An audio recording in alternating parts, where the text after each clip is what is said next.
Hello everyone, good morning सभी को। आज है डे 56 और आज के शेड्यूल में GS, maths, English, reasoning and reasoning का टेस्ट है। सबसे पहले मैं स्टार्ट कर रही हूँ जीएस से। ज्योग्राफी में आज मैं पढ़ रही हूँ transport, railway, waterway, airway and roadway सारे कंप्लीट करने हैं। ट्रांसपोर्ट चैप्टर में हम पढ़ते हैं कितने टाइप के पोर्ट्स हैं and major port, minor port पढ़ते हैं और कौन से इम्पॉर्टेंट हैं, कौन से अभी नए बने हुए हैं, इन सब के बारे में। एयरपोर्ट जितने भी हैं उन सब के बारे में। रेलवे कनेक्शन क्या है, गोल्डन क्वाड्रिलेटरल क्या है, एंड देन किस रोड को कनेक्ट करने वाले जो पाथ होते हैं उनके बारे में भी हमने पढ़ा है। नेशनल वाटरवे क्या होते हैं, नेशनल वाटरवे 1, 2, 3, 4 जिनसे सबसे ज़्यादा क्वेश्चन पूछे जाते हैं वो भी हमने पढ़ा। इसके बाद फिर हमने क्वेश्चंस पे प्रैक्टिस की। हर चैप्टर के बाद सर क्वेश्चंस प्रैक्टिस करवाते हैं। लगभग 50-60 क्वेश्चन रहते हैं पर हम 20-30 क्वेश्चन करते हैं, जिसमें यूपीएससी, सीडीएस, सीएपीएफ सबके होते हैं।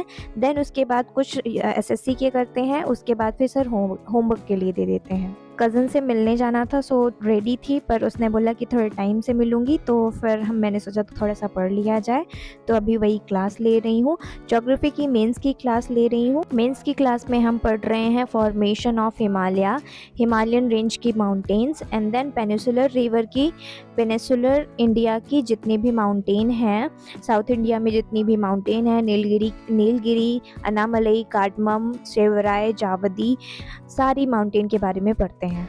हम माउंटेन पढ़ रहे थे इसलिए हमने माउंटेन से रिलेटेड जो रेनफॉल होती है उसको भी स्टडी किया। एनाबेटिक एंड कैटाबेटिक साइड क्या होता है, इन सब के बारे में भी स्टडी किया। मेंस की क्लास के बाद फिर मैंने स्टार्ट किया ज्योग्राफी में डैम्स, लेक एंड वाटरफॉल वाला चैप्टर।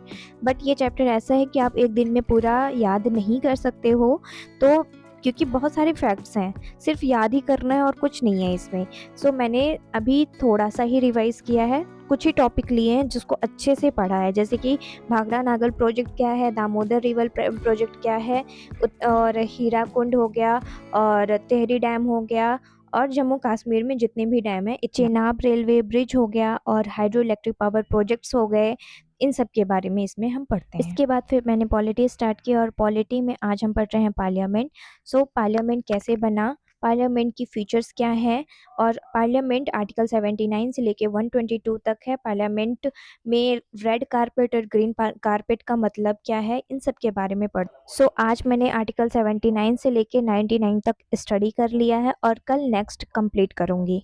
हमारा पार्लियामेंट सेंट्रल विस्ता प्रोजेक्ट के थ्रू बना है, जो न्यू पार्लियामेंट अभी बना है, और उसके अलावा जो डिज़ाइन है वो 64 योगिनी टेम्पल जो मध्य प्रदेश में है उससे इंस्पायर होके हमारे पार्लियामेंट का डिज़ाइन बना है।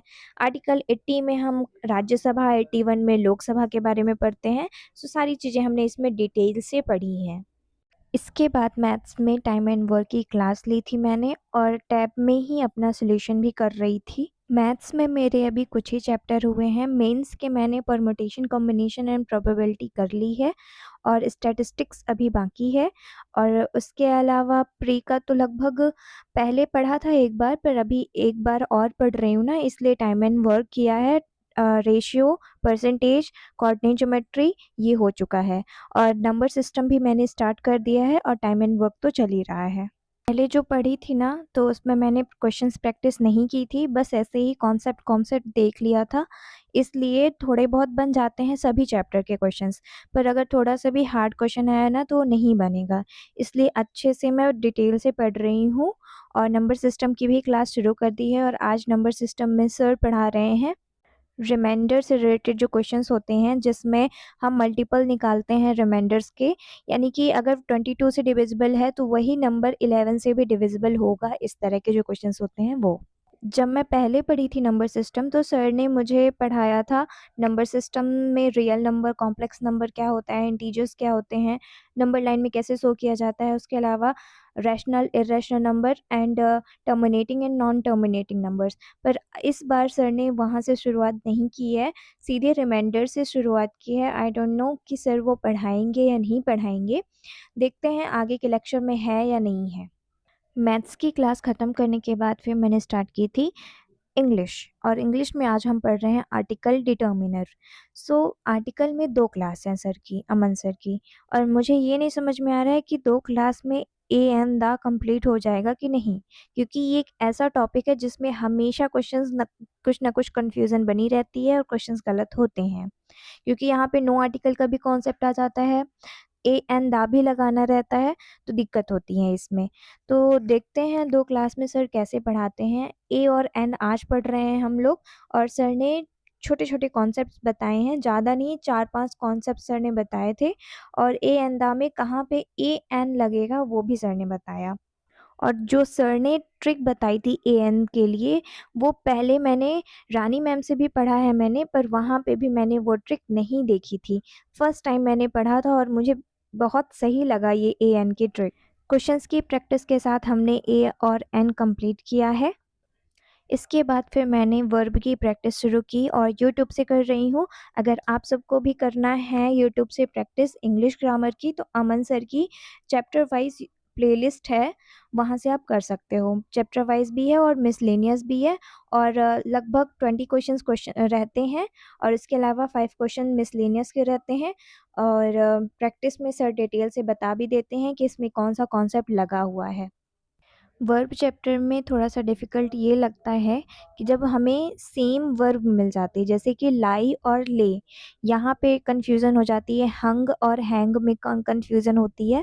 तो इन छोटे-छोटे वर्ब को अगर अच्छे से डिटेल से पढ़ लिया ना, तो बहुत सारे क्वेश्चंस बन जाते हैं। फिर इसके बाद मैंने स्टार्ट की थी वोकैब, और एस के वोकैब कंप्लीट कर रही हूँ आज, लिख रही हूँ सिर्फ़। आज मैंने कोई रिवीज़न नहीं किया, सिर्फ़ लिख रही हूँ, नोट्स बना रही हूँ। अगर आपको वोकैब जल्दी नहीं याद हो रही ना, तो एक बार आप ट्राई करना रूट वर्ड से याद करने की। जब रूट वर्ड से याद करोगे ना, तो आपको बहुत सारी मीनिंग भी बनेगी और जल्दी याद होगा। मैंने रीजनिंग का टेस्ट लगाया था और इसमें मेरे 43 मार्क्स आए थे। फिर उसके बाद मैंने नाश्ता पीडीएफ स्टार्ट किया, जिसमें vocab, idioms, phrasal verb and OWS होते हैं।